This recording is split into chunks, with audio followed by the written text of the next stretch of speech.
Hey everyone, and welcome back to Digital Doc Games, the channel all about games and health. If that sounds interesting to you, make sure you like this video, share, and hit that follow or subscribe button. That's the best way to support me and the channel and ensures you'll never miss new content. Today, we are continuing our discussion on autism and gaming and are lucky to be joined by the founder of the Aspiring Youth Program, Ben Wahl, who is also busy putting together the upcoming Neurodiverse Northwest Conference, which is the video game conference for autistic children and families. Ben, thank you so much for being here. I'm sure you're super busy putting this all together. No problem. Thank you for having me. I appreciate it. Absolutely, it's my pleasure. You know, it was really interesting. Last week on the show, I had Dr. Rafael Bocamazzo, and we were talking more about sort of tabletop games and autism and social skills coaching. And I didn't actually put it together that he had worked as a social skills coach at Aspiring Youth Program, which is what you're the founder of. So this is a wonderful continuation of that conversation, now talking a little bit more about actually video games and autism rather than tabletop games. Yeah.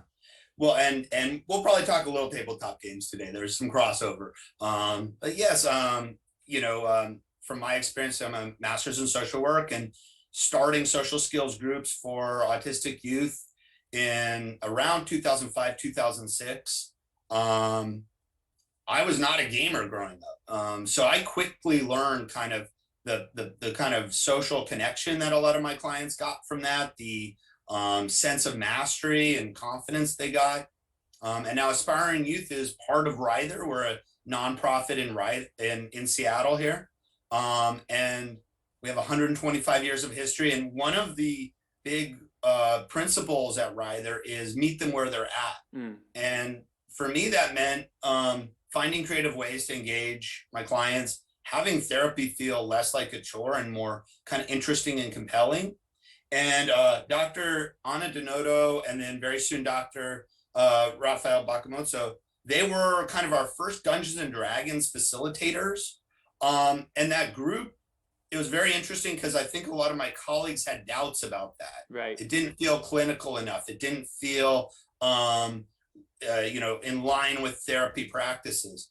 And, 10, 12 years later, it's still our most popular group. We see huge gains. There's a tremendous social reciprocation, understanding what's needed through the narrative, team play that comes out in video games as well. Right. But for those RPGs, those role-playing games, there was hesitancy at first. I don't think I had, a lot of therapists kind of understanding what we were trying to do there. And yet what we found was if you let clients learn through doing, rather than kind of hammering it over their head about social skills, it actually works a lot better. And we've seen huge strides in our clients, and also they want to stay involved in that group. They form good camaraderie. We have certain groups, our Friday Bellevue D&D group, which Raphael used to run with another co-facilitator, Peter Young. That's still going when we have clients who sign up again and again because they have a close social connection that unfortunately autistic youth don't often get to experience in middle schools or high schools. They feel outside or kind of not included many times. And here you have 7 or 8 people rocking it with Dungeons and Dragons. It's a very popular group. We're one of the larger providers of social skills groups in the country, and D&D is sort of definitely one of our mainstays. Another thing we've discovered by doing this was, how do we bring social connection from our groups into other settings outside of the groups? And we had a facilitator for the last several years now have a Minecraft server. So if you sign up for one of our groups, now up until this last year, they were in person, but obviously in this last year, we have about almost a year worth of experience running virtual social skills groups now. Right. We are able to pivot very quickly, thanks to just a great staff team. But that Minecraft server has been going for a while, and Johnny Spangler, who runs it, he's done some great Let's Play videos of Minecraft, using it to teach things like emotion regulation, anger management. And we have that on our YouTube page at Aspiring Youth. And so, again, using gaming to kind of have creative avenues to teach these important skills, but also to make really good connection. One of the most important things with the social skills group is similar peer fit, that clients come in and feel connected to the other people in the room. And D&D, and some of our other games, we have, a Roblox game going right now. We have Muggles and Magic, and it kind of self-selects, and you get clients who have similar interests, which just completely accelerates social skills growth. If they feel similar interests, similar alignment, similar way, people who like Dungeons and Dragons tend to have a little bit of a similar approach to narrative, to gaming. And so it's just been wonderful. It's probably been one of the most important developments in our, program's 15-year history, was Anna Denoto and Raphael starting that around 2008, 2010. Right. No, it's amazing, and it's really interesting to hear you talk about your Minecraft server. Minecraft is something that I hear time and time again being used, being modded in different ways as a platform for education, for conferences. I mean, for just all these different use cases that I'm sure the original creator didn't even consider when making the game. That's one of the things that's so neat about games. Yeah. Could you tell me a little bit more about how aspiring youth is using Minecraft? Why that? Well, is a I mean, good like I said, playground? there's two ways. One is Johnny Spangler just created a great series of Let's Play videos, and he's going through. He's just a compelling guy, and he was a facilitator for us for many years. He's a professor here at Antioch, teaches psychology. Anyone who's met Johnny, it's Johnny. That's Johnny. That's Johnny. He's just an incredibly warm, wonderful person, and it shows. So the Let's Play video, he'll go through and he'll have a challenge making something, or TNT blows up one of his builds, and he gets to talk about frustration tolerance, which is an important skill for our clients, and really situated it in kind of brain science and understanding this is your brain reacting to a stressful situation. And any clinician can tell a 9-year-old that same thing. The 9-year-old's going to get it a lot more when they're watching Johnny do a Let's Play video. Right. So kind of as that kind of psych teaching tool, I think it's brilliant applications there. And then for the server, I think one of the things is, what's Minecraft like when you're playing on your own? Well, it's all right. Yeah. What's it like when you're playing with peers and you're connected? It's a much more full and fulfilling experience. And for my clients, they may not be able to go up to that peer in middle school and say, hey, what's your gamer tag? Right. Let's play Minecraft. They're wearing a Minecraft shirt. The other kid in their cafeteria is wearing a Minecraft shirt. But initiating those conversations can be quite hard for my clients. Yeah. Even though they'd like to make that social connection and maybe game with that person. But doing that first ask of like, hey, what's your gamer tag? Let's connect. That's a difficult thing for an autistic youth in a lot of instances. They start to get overwhelmed a bit by, will the person say yes?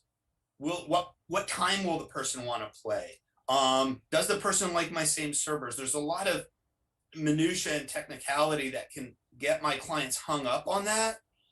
And so if they're not getting that chance to form those social connections and reach out, this server is a good way for them to do that. And Johnny's kind of doing light moderation on that server on Sunday evenings. I think we've been running it off and on for something like 8 years. And it's just a good place for our clients to kind of have a cool place to hang out. One of the things that was interesting is that one or two of the parents told us that their clients, their child started to use it more. They started to appreciate Minecraft for quality over quantity. Yeah. So they started to really look forward to that Sunday meetup and hopefully start to kind of make other times to meet up. So rather than kind of playing Minecraft with no end to it and kind of just that endless loop, the young person would start to identify, oh, like when I play with peers, it's a little more enriching. It's something I can look forward to. It's kind of quality time. 100%.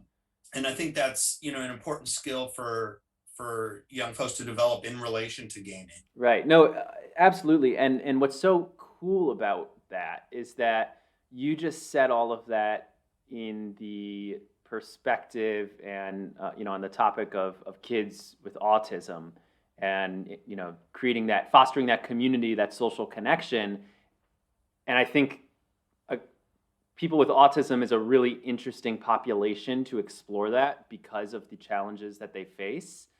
But I'm finding that to be true. Like, that is so much more of a value just outside of this population. I mean, Yeah. we talked to Dave Kraus at Stack Up, who's using a very similar idea for veterans. We talked to Drew, who at Streetlight, who's using the same thing for patients, pediatric patients with chronic illness in the hospital. And it's so interesting, like, the communication is what you're delivering. The video game is the platform to deliver that communication, Right. which is so Right. cool. Well, and Yeah. it goes to, you know, design and accessibility helps all. You know, the classic example is, you know, ramps on sidewalks, ADA compliant. It's for wheelchairs, but lo and behold, it helps elderly folks. Right, It helps parents who are pushing a stroller. You know, it helps the whole community. And people have commented that video games don't tout their accessibility features, that it's very small. Just post recently that you will see it in the fine print. And I do hope that video games start to tout their accessibility features, and also representation. Based on some of the inquiries I've done, I've only found one video game character who was identified as autistic. Really? And that's Really? Symmetra from blanking on the game. Is that Overwatch? Yes. I didn't know. And so a very logical character, and kind of solves things logically. And, Really and an autistic boy wrote the game developers and said, I noticed this character, does she have autism? And they said, yes, actually she does. So what's interesting there is they didn't really announce it. Yeah. And so I think one of the things is video games companies leaning into their autistic market population. Right. How many of their clients are autistic? How many of their customers? Right. 100%. And Overwatch is a great example because they have a roster of characters that, now that I think of it, they do have, you know, good accessibility, a variety of different types of characters with different types of needs and things like that, which I think is really great. The other character that comes to mind is in the new Spider-Man Miles Morales game. I forget her name, but she was a wonderful side character that sort of helped Miles along the journey and had a few missions tied to her, but she was deaf. And that was really interesting to see a deaf character represented in the game, and representation in games in general is a really important topic. Absolutely. Yeah. So there are certain, let me ask it like this. Do you think, one of the things I love about games, the question's like forming in my head as I go. One of the things that I love about games is the ability to connect to a character, right? There's the connection to the other people playing in different areas of the world on multiplayer or co-op, but the ability to connect with a NPC, right? With a computerized character in a single player game or multiplayer. I love that because of the feelings of empathy that you can get, and really that establishing of connection, of shared experiences. Is that something that is more difficult for a person with autism to have, you know, that connection with that character's journey? And are there any games that you think actually do a particularly good job at allowing that type of person to have that connection? Yeah. Well, a lot of autistic youth, I think, that I work with certainly would connect with the characters. I mean, one of the things about gaming, both through the story and the different levels and kind of challenges, and there's some predictability. again, there's intermittent reward, and there's times where it's unpredictable, and challenges come when you don't expect it. But there is consistency, predictability, and just inquiry. The clients I work with love to learn, and I think that's something often missed by the general population. Just how curious, how inquiry focused the clients I work with are, and part of that is they will learn what is ever of interest to them. Right. If you think about it, a lot of neurotypical peers self-select out. They don't want to be interested in trains, or if they are interested in trains, they don't share it with their classmates because you're a sixth grader, you're not supposed to be into trains. My clients will take it and run with it, which I think is just so phenomenal. It's such an authentic way to inquire and learn. And I think in the same way in the gaming realm, constantly learning new tricks, strategies, even cheats, and kind of figuring out the game and kind of that approach. And again, I think in terms of the characters, certainly there's empathy, connection. My clients have more empathy than the typical person. Actually, it's kind of a misnomer. My clients aren't always able to express it well, right? But the innate empathy is huge. The biggest arguments and conflicts we've had in camp is when one kid squishes on a bug and the other kid gets really upset about it. Wow. Okay. So I think there's a lot of empathy for them, my clients, in terms of their characters and kind of that connection. What I see also is just sense of identity and mastery.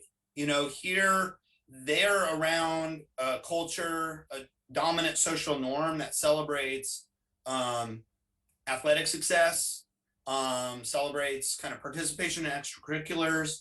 And a lot of my clients do access that, but some of my clients are not playing baseball or football, those things that in a typical middle school get hyped a lot. So here they are doing successful things on video games and having mastery, and also getting positive feedback. They're just a gamer tag. They're just one on a multiplayer, and if they're doing well, they're getting good job or kind of accolades, or they're getting people following them. If they make a cool world or server in Minecraft, they're getting acknowledgement and accolades there. So it's just a more gaming creates a more neutral place where it doesn't matter what you look like. It doesn't matter if you dress in a certain way. If you're doing good stuff on a game, you're going to get accolades and reinforcement from peers, which I think is incredible. It's kind of made it more of a blind or anonymous way to get accolades, whereas a lot of my clients experience the kids around them who are popular, who dress a certain way, who look a certain way, who play a certain sport. They're the ones getting accolades, and my clients often get passed over by neurotypical teachers, coaches, and sometimes even parents. And we're here in Seattle, so gaming's pretty big here, and it's been nice to see more and more kind of accolades, more acknowledgement.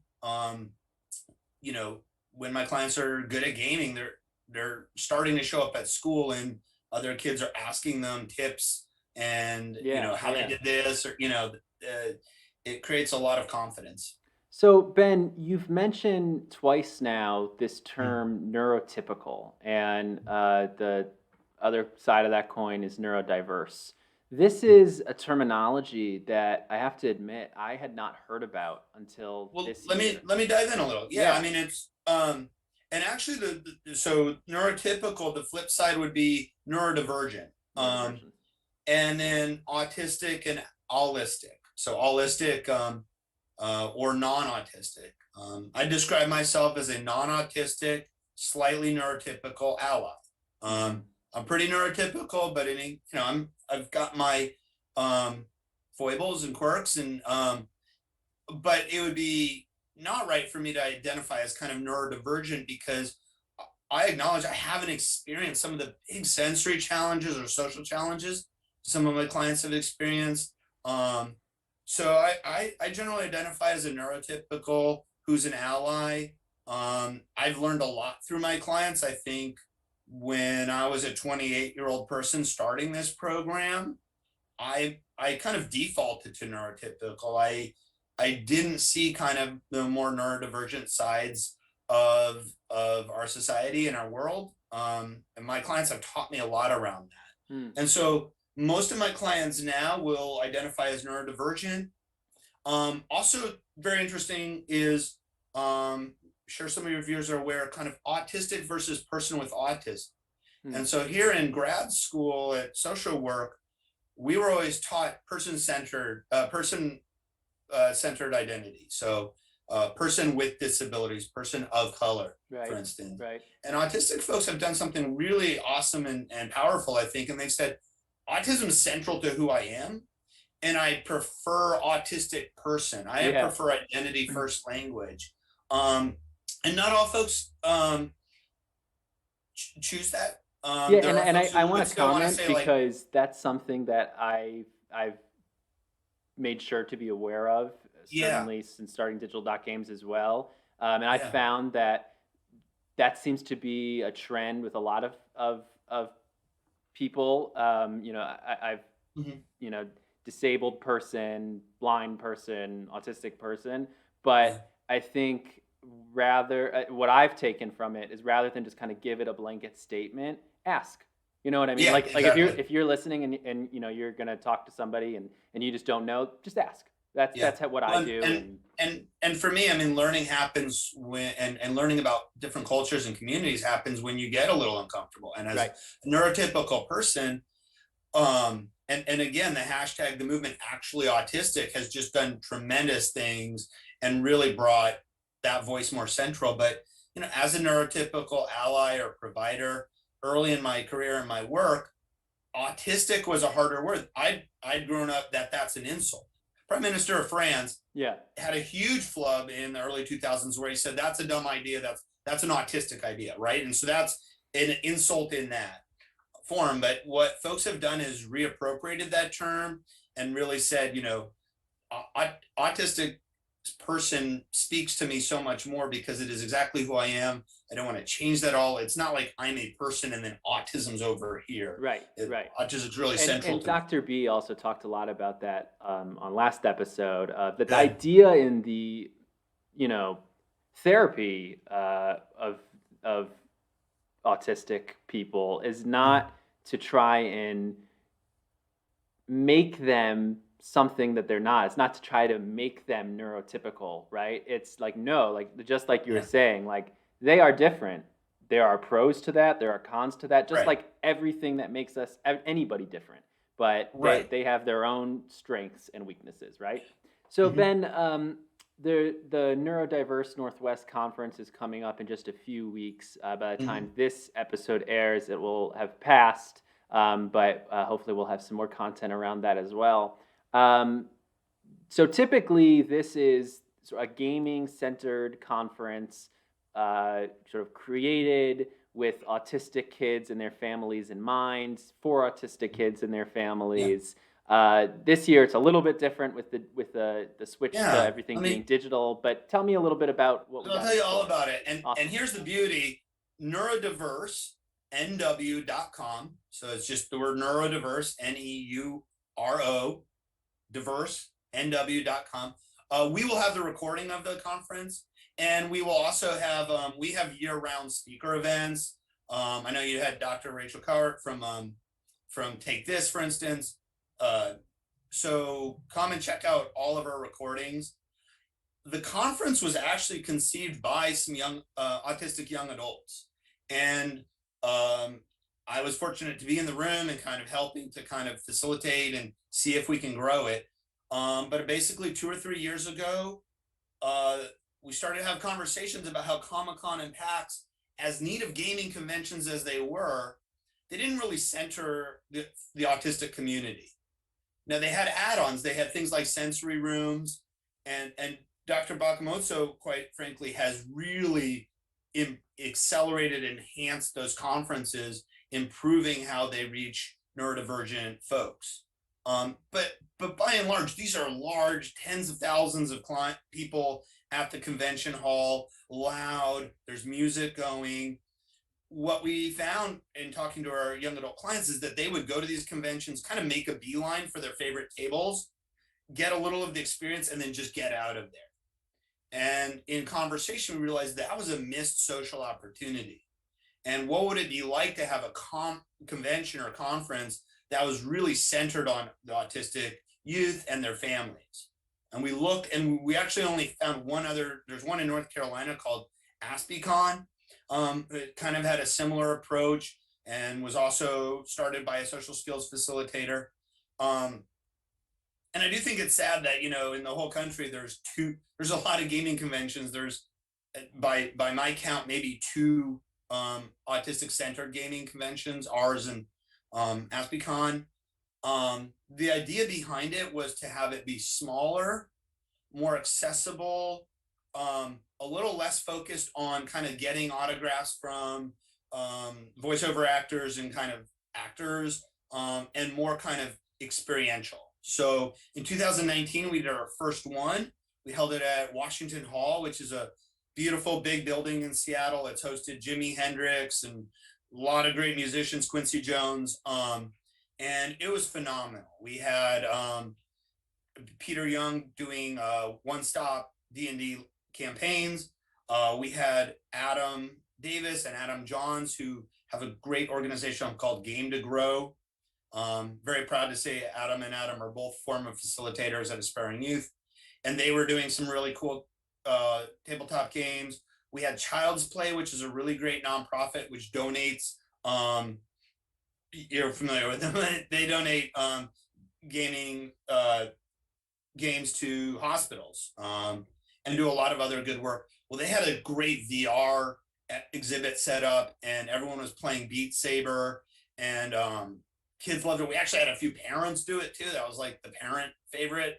And just a lot of other activities. We definitely had the My Little Pony folks there, and doing My Little Pony stuff, and then a lot of consoles set up and gaming.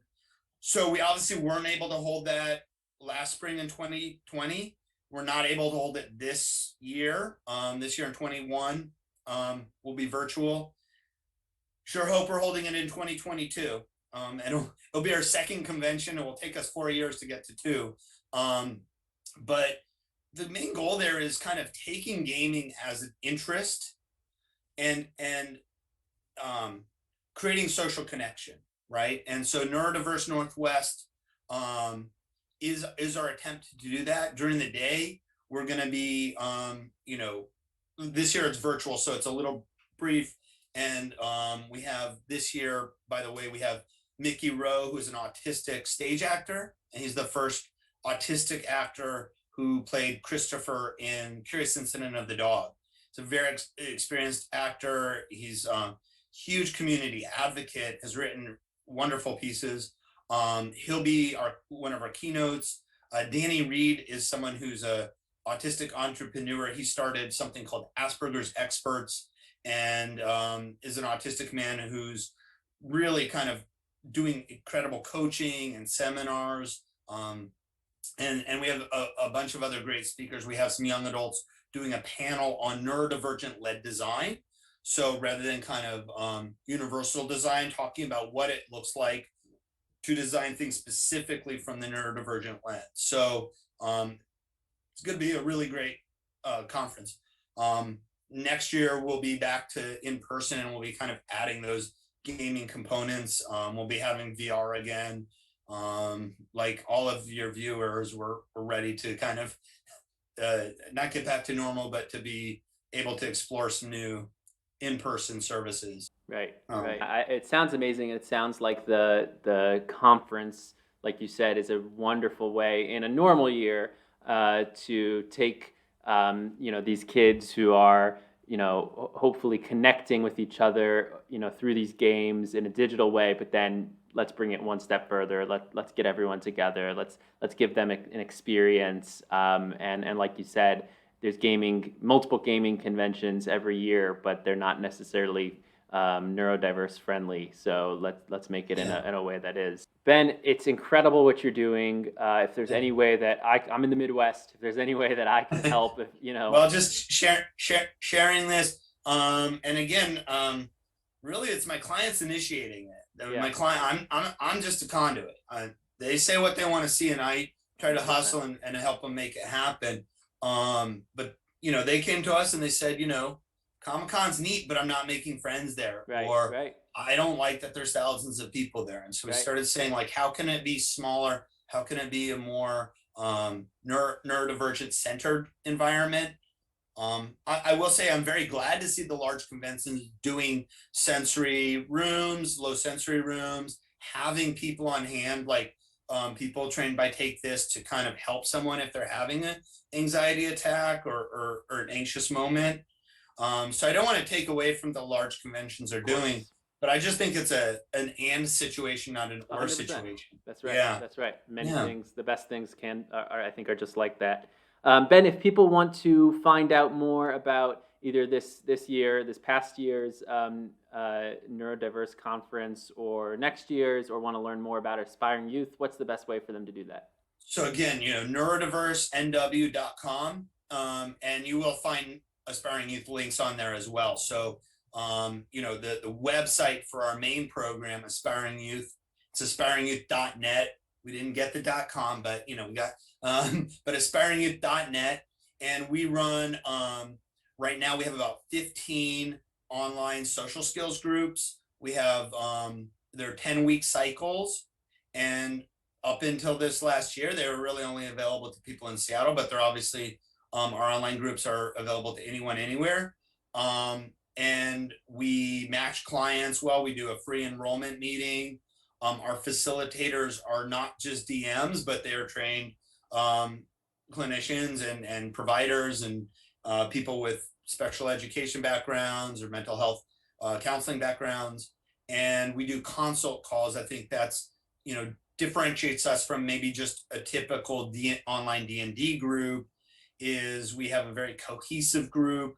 We select to make sure that clients in the group will generally get along with each other and have similar developmental fit. And we also, the facilitator is available for consultation calls to kind of update goals, to give impressions to parents on what they're seeing in the groups. So again, our services are aspiringyouth.net, and then our convention is NeurodiverseNW.com. And there's emails on there. If people want to get in touch with me directly, go to those websites. You can just click info at, and the admin folks will forward that to me. Awesome. Well, Ben, thank you so much, and thank you to you, viewer at home, for tuning in, listening, and taking this responsibility upon yourself to become more aware of these different aspects going on, different people. I think that's how we grow as a society, as individuals. So thank you for being here. Thank you to any new followers, subscribers. If you want to continue the conversation, Digital Games has its own Discord now. You can find the link in the description below when this goes up on YouTube and podcasts. If you like the interview, please remember to like, subscribe, and share this video. That supports my work and allows me to engage with you and get to know all of you. You can follow me on Twitch, YouTube, podcast, Twitter, wherever you want to go. It's basically /digital.games. Thank you again, Ben, one more time for being here and for doing the work that you're doing. I will see you all next time on Digital Games. Until then, have a good one and game on.